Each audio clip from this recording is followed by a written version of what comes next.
빌립보서 제2장 1절에서 11절까지 있는 말씀을 한번 보겠습니다. 빌립보서 2장 1절에서 11절 한 절씩 우리 말씀을 교독으로 한번 읽어보겠습니다. 제가 1절 읽겠습니다. 그러므로 그리스도 안에 무슨 권면이나 사랑에 무슨 위로나 성령에 무슨 교제나 국률이나 자비가 있거든 마음을 같이하여 같은 사랑을 가지고 뜻을 합하며 한 마음을 품어 아무 일에든지 다툼이나 허영으로 하지 말고 오직 겸손한 마음으로 각각 자기보다 남을 낫게 여기고 각각 자기 일을 돌볼 뿐더러 또한 각각 다른 사람들의 일을 돌보아 나의 기쁨을 충만하게 하라.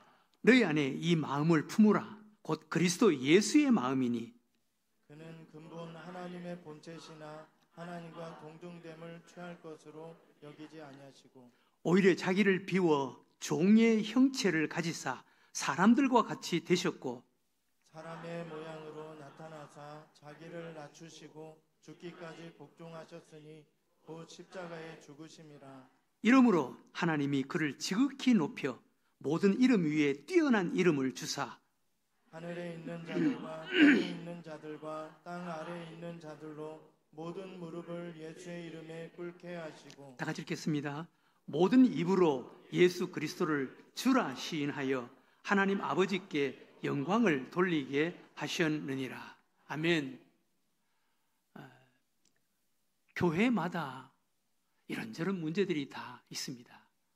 초대교회도 그랬고 소아시아 7교회도 그랬고 오늘 사도 바울이 안타까운 마음으로 서신을 쓰고 있는 빌립보 교회도 그랬습니다.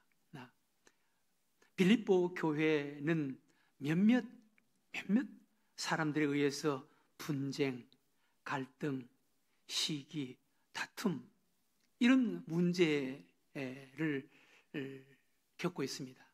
이런 진통을 겪고 있습니다. 그래서 바울이 이것 때문에 참 마음 아파하고 있습니다. 2장 1절 이하에 이렇게 이야기합니다. 그러므로 그리스도 안에 무슨 권면이나 사랑에 무슨 위로나 성령에 무슨 교제나 국률이나 자비가 있거든. 이 말씀은 여러분 그리스도 안에서 권면을 받으셨지요? 사랑의 위로를 받으셨지요? 성령의 교제와 국률과 자비를 받으셨지요? 그렇다면 이라는 말입니다. 빌립보 성도들에게 여러분들은 이런 은혜를 받으셨지요? 여러분들은 이런 믿음의 사람들이지요? 그렇다면 이라고 이야기합니다. 마음을 같이하여 같은 사랑을 가지고 뜻을 합하여 한 마음을 품어 아무 일이든지 다툼이나 허영으로 하지 말고 오직 겸손한 마음으로 각각 자기보다 남을 낫게 여기고 각각 자기 일을 돌볼 뿐더러 또한 각각 다른 사람들의 일을 돌보아 나의 기쁨을 충만하게 하세요. 나를 기쁘게 하세요. 이렇게 해서 나의 기쁨을 충만하게 해주세요 라고 이렇게 권면하고 있습니다. 사도 바울은 그 좋은 빌립보 교회가 시기와 갈등, 분쟁, 다툼 이런 어려움을 겪고 있는 것을 보면서 그들을 그렇게 막 그 중심에서 교회를 혼란스럽게 하는 사람들의 이름을 들춰내면서 그들을 책망하거나 또 놀라거나 하지 않습니다. 사도 바울은 사람들이 모이는 곳에는 다 있을 수 있다 라고 그렇게 생각합니다. 세상은 어쩔 수 없이 교만과 허영심에 빠져있는 사람들에 의해서 시기와 질투와 분쟁, 다툼, 갈등을 겪는다는 거예요. 사도 바울은 이것을 특별하게 그냥 막 있어서는 안 될 일들이 일어났다 그런 눈으로 보지 않습니다. 사람들이 모이는 곳에는 다 있을 수가 있다는 거예요. 여러분 우리도 마찬가지입니다. 여러분 가정 안에 부부 간에 여러분 부부 어떤 사람들은 우리는 지금까지 부부싸움 한 번도 안 했다. 글쎄 그게 자랑인지 그냥 뭐 그러면 그렇지 그러면서 막 그저 뭐 외면하고 그렇게 살아왔어 뭐 그런지 어쨌든 뭐 부부싸움 한 번도 안 한 가정 대단하지요. 그러나 여러분 일반적으로 가정의 부부관계 한 번도 싸우지 않고 일평생을 살아간다. 그건 일반적인 것이 아닙니다. 상식적인 것이 아닙니다. 부부간에 갈등과 다툼이 있을 수가 있다는 거예요. 사람 모이는 곳에는 갈등과 다툼, 시기와 질투 이런 것들이 있을 수가 있다는, 교회도 마찬가지입니다. 여러분, 교회 시기, 질투, 갈등, 다툼 없는 교회가 없습니다. 저는 솔직하게 지금까지 35년 동안 목회하면서 어느 교회에 이런 문제가 있다더라, 이런 문제가 있다더라 그런 소리를 듣고 저는 속으로, 아니 교회에서 어떻게 그런 일이 있을 수가 있어? 우리 교회는 그렇지 않을 거야. 제가 그렇게 생각했는데 우리 교회도 그런 일이 있더라고요. 그러니까 여러분, 교회는요 갈등, 다툼 없는 교회가 없습니다. 사람 모이는 곳에는 다 있을 수가 있다는 것입니다. 어느 공동체든지 마찬가지라는 거예요. 가정도, 교회도, 사회도, 국가도 예외가 없다는 것입니다. 성경은 어쩌면 그것을 당연하게 여깁니다. 사람 모이는 곳에, 타락한 본성을 가진 죄인들이 모이는 곳에 갈등이 없다. 그건 있을 수가 없다는 것입니다. 사도 바울도 빌립보 교회, 그렇게 좋은 빌립보 교회에 이런 문제가 일어난 것, 사도 바울이 막 깜짝 놀라면서 어떻게 그럴 수가 있느냐, 그렇게 사도 바울이 놀라지 않습니다. 무슨 일이 일어나든 어떤 일이 일어나든 놀랄 일이 아니라는 것입니다. 죄로 오염되어 있는 인간, 타락한 인간 사이에 그것은 자연스러운 일이라는 것입니다.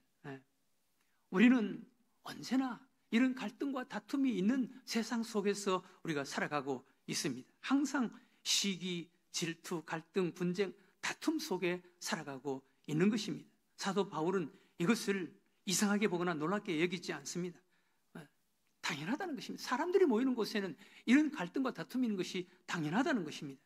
그런데 사도 바울이 빌립보 교회에 이 문제를 해결하는 방법에 대해서 우리에게 말씀해 주시는데, 사도 바울은 이런 갈등과 다툼, 이런 문제를 해결하는 구체적인 방법을 말씀하지 않고 본질적인 방법을 이야기하는 거예요. 본질적인 방법. 여러분, 우리도 마찬가지예요. 가정이든 교회든 사회든 국가든 이런 갈등과 다툼이 있는 것은 어쩌면 당연한 것인데, 이것을 어떻게 해결하느냐, 구체적인 방법론을 가지고 해결 안 됩니다. 사도 바울은 본질적인 방법을 이야기하는 거예요. 본질적인 방법. 그 본질적인 방법은 예수 그리스도를 너의 마음속에 품으라는 것입니다. 오늘 우리가 읽은 말씀에 보면은 5절에 너희 안에 이 마음을 품으라 곧 그리스도 예수의 마음이니, 너희 안에 이 마음을 품으라 곧 그리스도 예수의 마음이니. 여러분, 여러분들의 가정에 어떤 갈등이 있고 다툼이 있고 문제가 있습니까? 또 교회 안에 갈등이 있고 다툼이 있고 문제가 있습니까? 우리 사회, 우리 국가 편이 나누어지고 진영 논리로 나누어지고 갈등이 있고 다툼이 있습니까? 방법론을 찾으면 안 돼요. 방법으로 해결되는 게 아니에요. 근본적이고 본질적인 방법을 이야기하는 거예요. 사도 바울은 근본적이고 본질적인 방법을 이야기하니, 너희 안에 이 마음을 품어라 곧 그리스도 예수의 마음이니. 너희 안에 이 마음을 품어라 곧 그리스도 예수의 마음이니.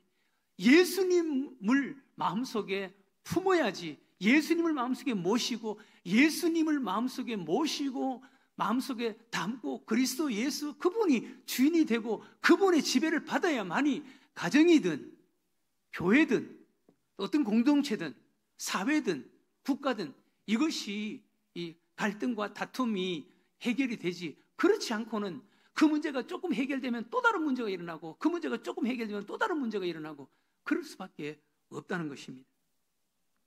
오늘 사도 바울은 빌립보 교회에 너희 안에 이 마음을 품어라 곧 그리스도 예수의 마음을, 예수님을 마음속에 품으라는 거예요. 예수님의 마음을 마음속에 품으라는 것입니다. 그리스도 예수를 알고 그리스도 예수를 마음속에 품고 그분의 지배를 받고 그분이 마음의 주님이 되시고 그분의 통치와 다스림을 받을 때 빌립보 교회가 안고 있는, 빌립보 교회에 일어나고 있는 이런 아픔, 이런 문제들이 해결될 수가 있다는 것입니다. 너희 안에 이 마음을 품어라. 곧 그리스도 예수의 마음이니 그는 근본 하나님의 본체시나 하나님과 동결됨을 취할 것으로 여기지 아니하시고 오히려 자기를 비워 종의 형체를 가지사 사람들과 같이 되셨고 사람의 모양으로 나타나사 자기를 낮추시고 죽기까지 복종하시더니 곧 십자가에 죽으심이라.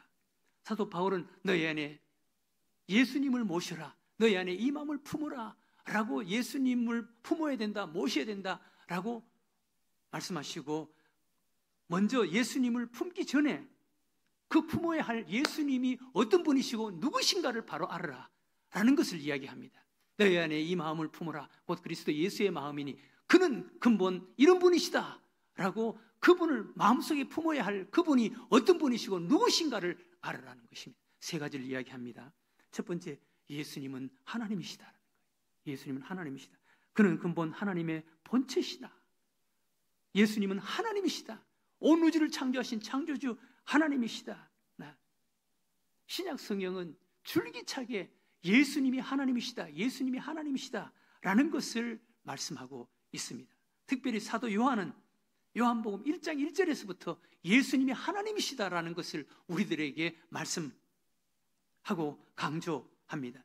요한복음 1장 1절에 태초에 말씀이 계시니라, 이 말씀이 하나님과 함께 계셨으니 이 말씀은 곧 하나님이시니라. 14절에 말씀이 육신이 되어 우리 가운데 거하심에 우리가 그의 영광을 보니 아버지의 독생자의 영광이요 은혜와 진리가 충만하더라.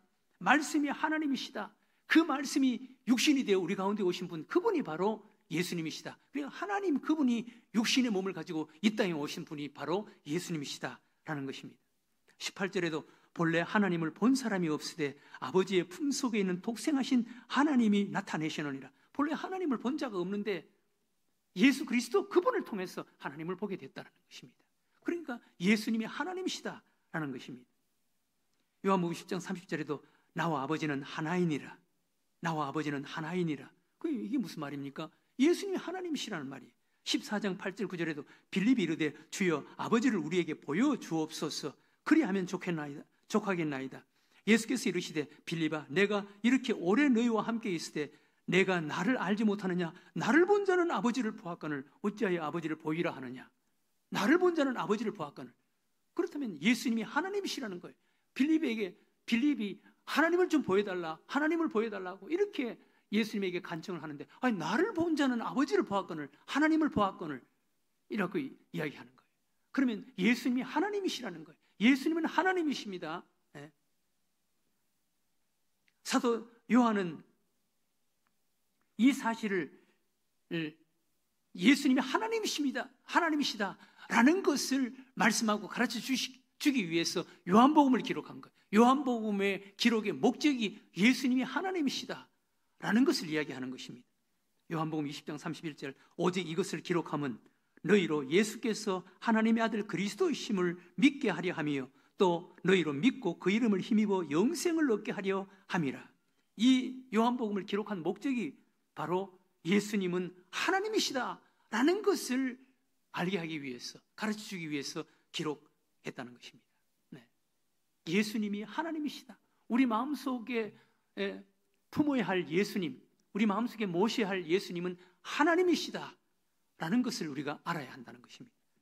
두 번째, 오늘 사도 바울이 빌립보, 갈등하고 있는 그 빌립보 교회의 그 문제를 근본적이고 본질적으로 해결하기 위해서 예수님의 마음을 품어라 라고 말씀하시면서 그 예수님이 어떤 분이신가 라는 것을 두 번째 이야기하는 것은 그분은 겸손하신 분이라. 하나님이신데 그분은 겸손하신 분이라는 거예요.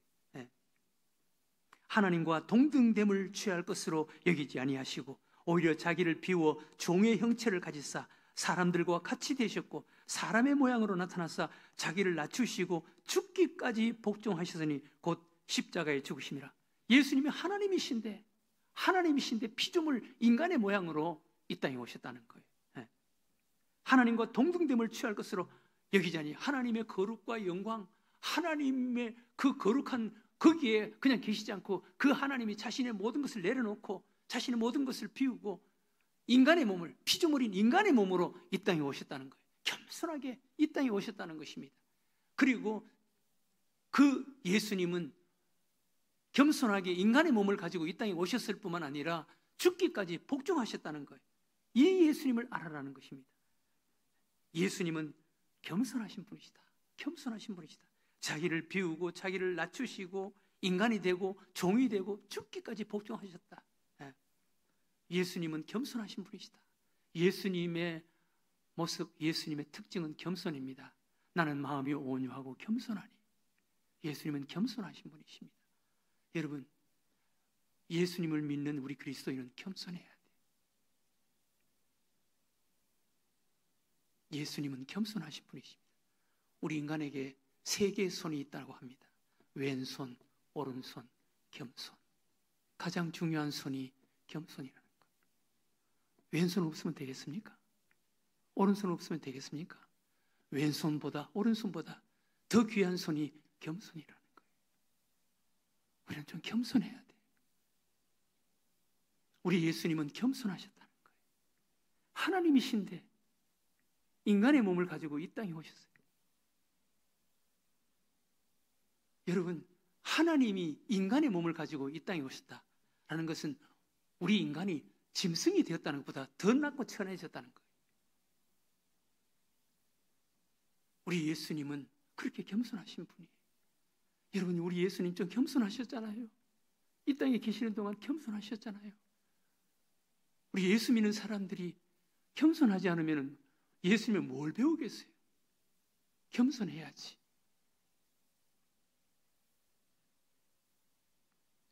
또 우리 예수님은 죽기까지 복종하셨다는 거예요.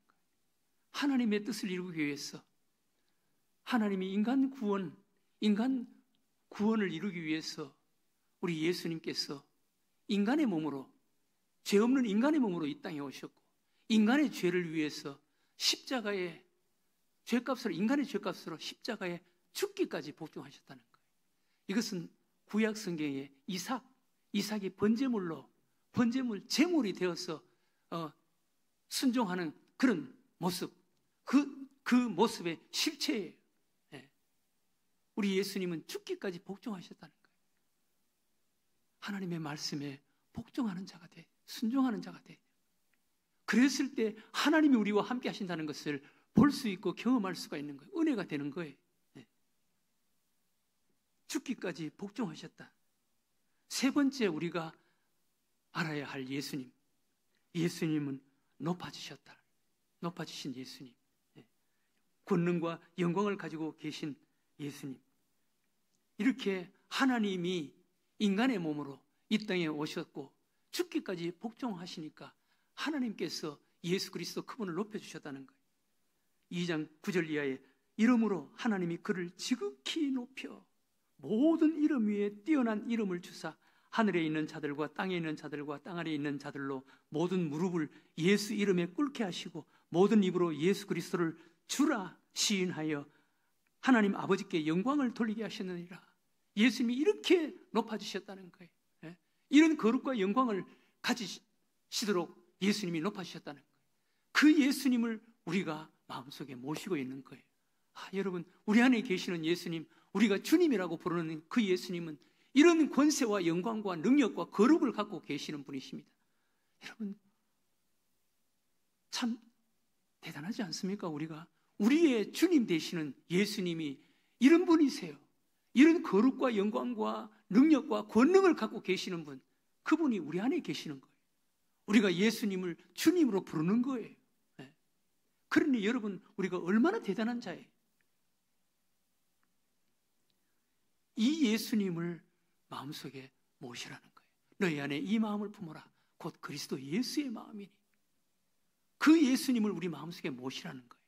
그 예수님을 우리 마음속에 모시고 그 예수님의 지배를 받고 그 예수님을 주님으로 섬기고 그 예수님을 주님으로 부르고 그 예수님의 통치와 다스림을 받는 자가 되어라는 거예요. 그랬을 때 시기와 질투, 갈등과 다툼이 해결된다는 거예요. 방법 찾았어요. 그 방법 절대로 되지 않습니다. 저도 교회에 이런저런 문제가 있어서 제가 아는 어떤 목사님이나 또 가까운 분들 이야기를 해보니까 인간적인 방법을 다 이야기를 해주더라고. 아무 필요가 없구나. 소용이 없구나.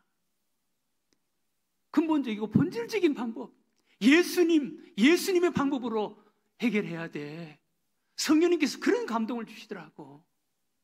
여러분들 개인적인 문제나 가정의 문제나 교회의 문제나 어떤 문제든지 여러분 사람들이 방법론을 찾는 그 방법을 가지고 하면은요 더 갈등하고 다투고 싸우지 해결되는 게 아니에요. 근본적이고 본질적인 방법, 오늘 사도 바울은 빌립보 교회에 너희 안에 이 마음을 품으라. 곧 그리스도 예수의 마음. 너희 안에 이 마음을 품으라. 곧 그리스도 예수의 마음이니 그 예수님이 이런 분이신 것을 알아라. 그 예수님을 너희 마음속에 모셔라. 그리고 그 예수님을 주님으로 부르고 그 예수님의 통치와 다스림을 받아라. 그러면 해결된다 라는 것입니다.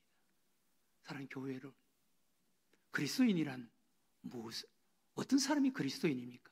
이 예수님을 마음속에 품고 모시고 이 예수님의 통치와 다스림과 지배를 받으면서 작은 예수의 모습으로 살아가는 게 그리스도인 아닙니까? 타 종교는 그 종교의 교주, 가르침, 사상, 철학을 배웁니다. 배운다고 해서 되는 거예요. 여러분, 기독교는 예수님을 마음속에 모시는 거예요. 네. 타 종교는 그 종교의 가르침을 배우는 거예요. 우리 기독교는 예수님을 마음속에 모시는 거예요. 너희 안에 이 마음을 품어라. 예수님을 품어라. 그 예수님이 이런 분이시다. 하나님이시다. 그리고 그분은 겸손하신 분이시다. 그분은 그렇게 높아지신 분이시다. 모든 입으로 그분은 주님이라고 부르게 해서 하나님께 영광 돌리게 하셨다. 그분은 그렇게 높아지신 분이시다. 이 마음을 품어라. 이것이 진정한 그리스도인이다 라는 것을 우리에게 말씀해 주는 거예요. 사랑하는 우리 교우 여러분, 여러분들 마음속에 시기, 질투, 분쟁, 갈등이 있습니까? 여러분들 가정 속에 혹시 그런 것이 있습니까? 우리 교회 안에 그런 것이 있습니까? 우리 공동체 안에 어떤 이런 빌립보 교회에 안고 있는 이런 문제, 갈등, 아픔들이 있습니까? 방법 찾지 마세요. 이렇게 해야지, 이렇게 해야지. 이런 방법, 저런 방법 찾지 마세요. 그 방법까지 해결되는 게 아니에요. 그 방법은요, 또 다른 문제를 만드는 거예요. 또 다른 갈등을 만드는 거예요. 이 문제를 해결하는 것을 사도 바울이 이야기합니다. 너희 안에 이 마음을 품어라. 예수님을 마음속에 모셔라. 그 예수님이 어떤 분인가를 알아라. 그분은 근본 하나님의 본체이셨다. 하나님이셨다.